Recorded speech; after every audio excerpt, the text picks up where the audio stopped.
Oh my goodness, the spelling error. The spelling error, oh my goodness. 7K Dreamer, please.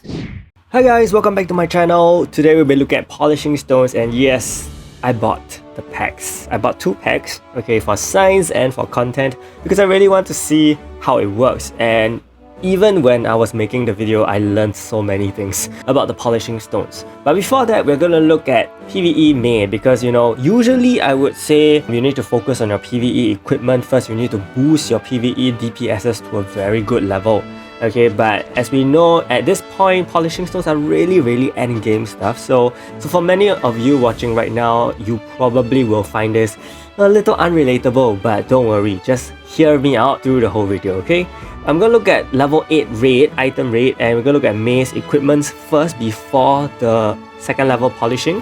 Double speed, HP, okay, triple PvE jewels, very standard for her, and I gave her a neutral accessory because I didn't want any sort of complications when it comes to comparing the damage across the various raid runs later on. So I gave her a very neutral accessory so we don't have berserkering effects. Of course, the limited traits and the fighter sword are all catered to the raid, and they're gonna stay the same throughout all the tests. Okay, so we're gonna head right in right now. The music is slightly calm, doesn't suit the mood. Okay, she deals 7,73361 damage per hit on her effect attack. We'll compare that later on after the polishing to see how much it actually does, okay? Also, I want you to look at her damage output on her skills as well, because that will also be a benchmark for us right here. So on her bottom skill, this is at turn 2. 5.2 million, around there, okay?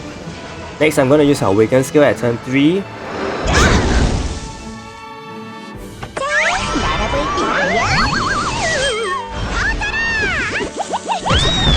8.3 million. 8.3 million. I'm using level 8 because it's a lot shorter and I don't have to waste too much time looking at the amounts. 3.3 million, okay, basically 3 million on her top skill at turn 4, and finally we're gonna end it at turn 5.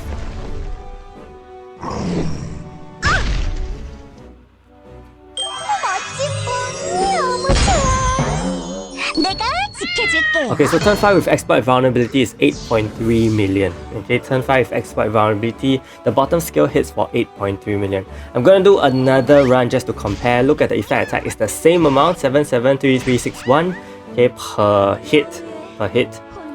And then we are going to use Yuri's bottom skill. In case, some of you may not even have done level 8 raid, I think this is a pretty good reference guide as well. So might as well learn from this. Okay, this setup. I'm actually using a level 9 raid setup because I'm quite lazy to change. You can actually go for stronger physical attack boosts like Eileen, it works as well. Okay, 5.3 million, 5.2 million on her skill. I think that's about the same. The awaken skill should hit for about 8.3 million. Yep, 8.3 million. Exact same numbers. Her effect attack does do 6 million. Okay, yeah, so that was a bonus. Okay, so now we're gonna look at the polishing. So I bought 2 packs as I mentioned, so I have 400 polishing stones, which is quite a good amount, I would say, I think, I hope. Because when you use your polishing stones to unlock, it will cost 10 already. Okay, so we're gonna go for it right here.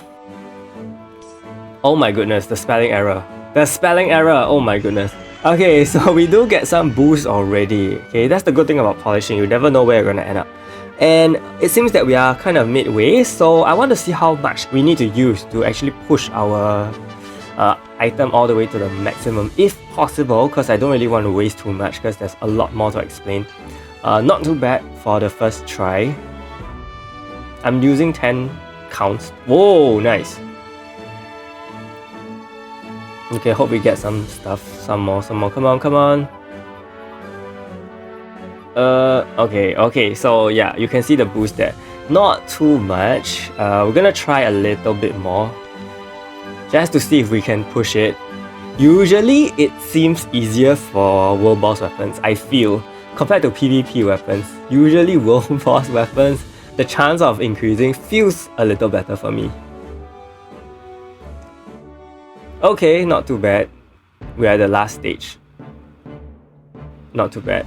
Oh, okay, great. I think this is good enough for us for now. Okay, so as you can see, I'm almost done with this piece of equipment with just 190, I think 190 stones.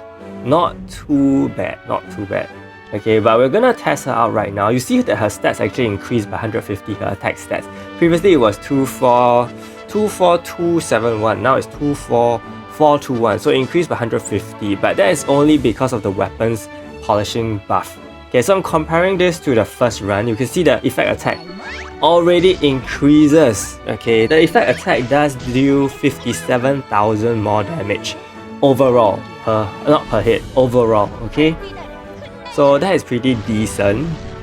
So can you imagine if you land a Yuri buff, that is going to scale up so much more if your main does basic attacks. You will see that her actual skill, okay, it increases by about 100k damage.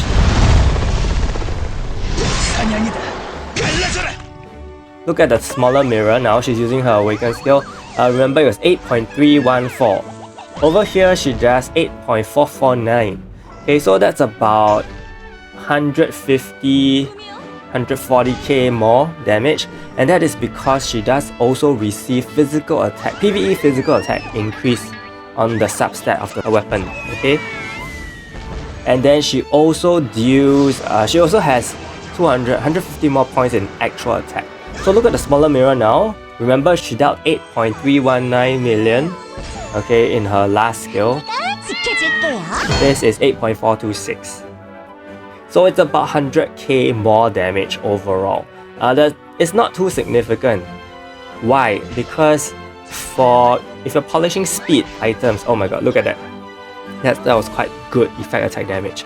Okay, anyway, so I was saying, if you are polishing speed weapons, you are not going to see a big effect on the skill use. Okay, the damage from the skill use, because by polishing speed weapons, you're only increasing basic attack damage for PvE. So if you are polishing lethal and crit weapons, I think you will see a greater impact because you are increasing PvE crit damage and PvE lethal damage respectively. So if you polish those two kind of substats compared to speed, as I did for my Mei, you will be able to see a much greater impact, I'm pretty sure, because crit and lethal damage scales up far better than basic attack damage. And it's not that we always see Mei doing basic attacks and speed attacks, right? It's only sometimes, but when she does do her speed attacks, it is gonna hit so hard. Okay, so that is something that at least I think we can feel a little bit of difference in terms of a basic attack for sure. Okay, even though this is not the most obvious test, but trust me, I think it will scale up, especially since I only have one weapon mythical polished second level. Okay, but imagine you polish the other one as well in the second level. That will be a big difference. Over here you will see the comparison. So for her basic attack damage increase, it's up by 2.5. Not the max yet, because the maximum I believe is going to be 15%. So if you polish both, you're gonna get 10% increase overall in your Mei's basic attack damage, and that is huge because you know her effect attack can hit like a truck. For PvE attack, it increases by 2%, but that's also not the max because the max is 15% for the PvE attack. Okay, so I think we can push up to 20, I don't know, 20, 30%? I think it's 25%, then it becomes, or 20, I really don't know, I can't count. But I think there's a very big problem with this screen, okay? Because if you look at the polishing second tier, the end substats are the same, right? The end substats are the same. What do I mean? Look at the end, 400, 10%, 10%, which should not be the case, because if you were to look at the patch notes, this should be the actual numbers. Your physical attack should be 600 at the end at the max, and the minimum should be 400. And then your other two substats should be 15%, 15%, but now it's 10%, 10%, which means they did not actually change these numbers and it's a visual bug. So please fix this, Netmarble, because it's very confusing, okay? As you can see, it's the same. So this is a bug, okay? So with all that aside for PvE, we're gonna look at PvP and what other better hero than to try than Abel, because Abel is one of the top tier heroes right now. So I'm gonna unlock his counter armor, and yes, this spelling error is annoying. But then it occurred to me, like if just using 10 polishing stones and I can get such substats polished, what if I actually just don't polish everything but only just unlock each weapon and armor? As we know, Abel's best use is counter, so that's why I'm boosting his armor first, because he can increase counter attack damage by 7.5%, okay, if at maximum from wherever you're at. So I'm thinking, and also his effect attack of course. So if I just unlock, I use 40 polishing stones just to unlock the second tier polishing, and based on RNG, I see what I get. I mean, look at this. This is just one try. I didn't even try. I just unlocked, and I already have about 3.5% more effect attack. The base was 15, right? And now look, I have 7% more effect attack chance already without even trying to polish. And for my armor, I already have about, the base was what? The base was 15% as well.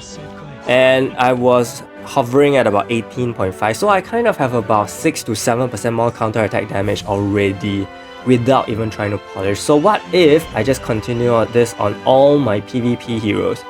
So with, if I just buy one pack, I have 200. 200 can actually allow you to unlock 20 weapons.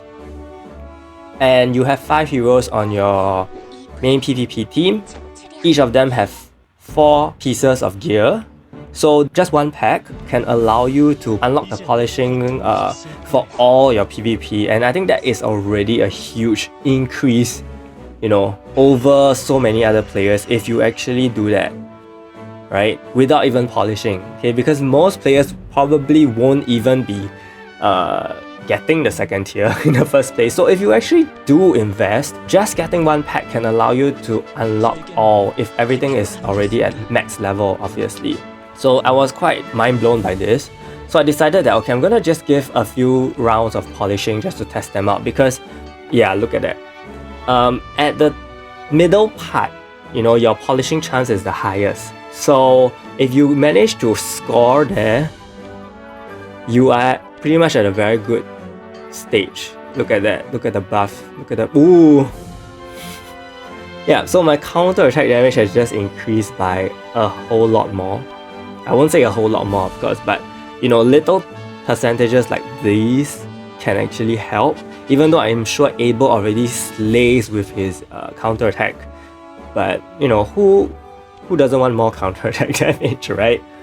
So I think for someone like Abel, it's quite amazing. And what I want to say is that you really got to look at your hero's strength. If your hero is primarily better in countering, then go for the counter attack damage increase on the armor first. If your hero is going to be a DPS, then focus on the weapons first. It really depends on your hero and how you want to actually unlock the second, like what priorities you have. And then you focus on those pieces of gear that help the hero to get better potential in those areas. And of course, I'm left with my Valika. I'm considering what to unlock for her, because Valika's equipments actually change quite a bit depending on the setup you use. Sometimes you use double lethal, sometimes you can go for 1 speed and 1 crit, sometimes 1 crit and 1 lethal. So I think I need more stones for that, but for now, I hope this video helped and gave you something to think about. And if it did, do give it a like and subscribe to my channel. Big shout out to my channel members ZMD, Phoenix and Yamaki for the support. Stay tuned for more guys. Thank you so much and see you!